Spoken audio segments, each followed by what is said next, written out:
Oke, perkenalkan nama saya Siti Zumrotul Hasanah. Judul dari artikel saya yaitu Identifikasi Keterlaksanaan Pembelajaran Berbasis Proyek dan Kendalanya Pasca Pandemi COVID-19 di MTS se-Kecamatan Tanggung Harjo. Kemudian, dalam pembahasan yang pertama yaitu tentang pendahuluan, di sini ada keterkaitan kemajuan teknologi dalam kegiatan proses belajar mengajar dan juga perubahan kurikulum masa pandemi. Yang selanjutnya akan ada poin terkait pembelajaran yang sesuai dengan kehidupan nyata di masa pandemi, dan selanjutnya yaitu penerapan pembelajaran berbasis proyek sebelum dan di masa pandemi itu seperti apa. Sehingga nantinya akan dapat dilihat dari tujuan penelitian ini adalah untuk mengidentifikasi keterlaksanaan pembelajaran berbasis proyek dan kendalanya pasca pandemi COVID-19. Dan untuk selanjutnya yaitu tentang metode. Metode dalam penelitian ini yaitu deskriptif kualitatif, yaitu karena jenis penelitian ini merupakan jenis penelitian yang deskriptif kualitatif gitu. Teknik pengumpulan datanya menggunakan penyebaran kuesioner yang berisi tentang keterlaksanaan pembelajaran berbasis proyek dan juga kendalanya pasca pandemi ini. Nah, selanjutnya kuesioner ini bersifat terbuka. Kuesioner ini digunakan untuk mendapatkan informasi terkait pelaksanaan pembelajaran berbasis proyek dan kendalanya pasca pandemi COVID-19 di MTS Kecamatan Tanggung Harjo. Oke, selanjutnya dalam bab ini kita akan membahas tentang hasil dan pembahasan.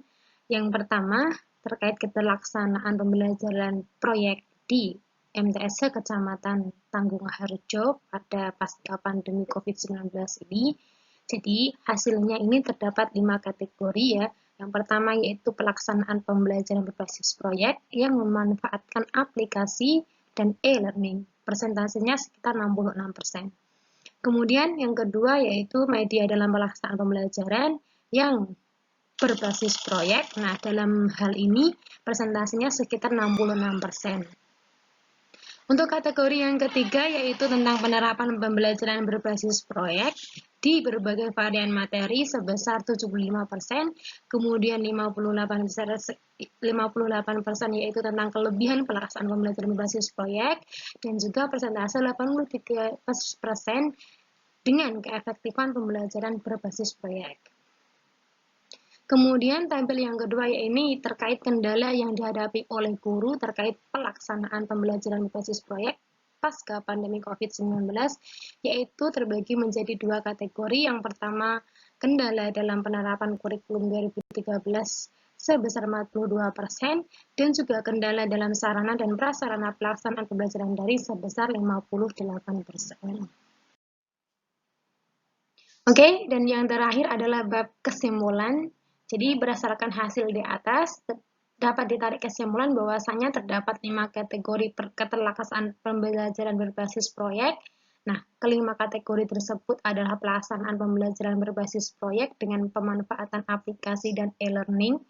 Yang kedua, penerapan pembelajaran berbasis proyek di berbagai varian materi, penggunaan media online dalam pelaksanaan pembelajaran berbasis proyek, kemudian kelebihan pelaksanaan pembelajaran berbasis proyek, dan juga keefektifan pembelajaran berbasis proyek itu sendiri.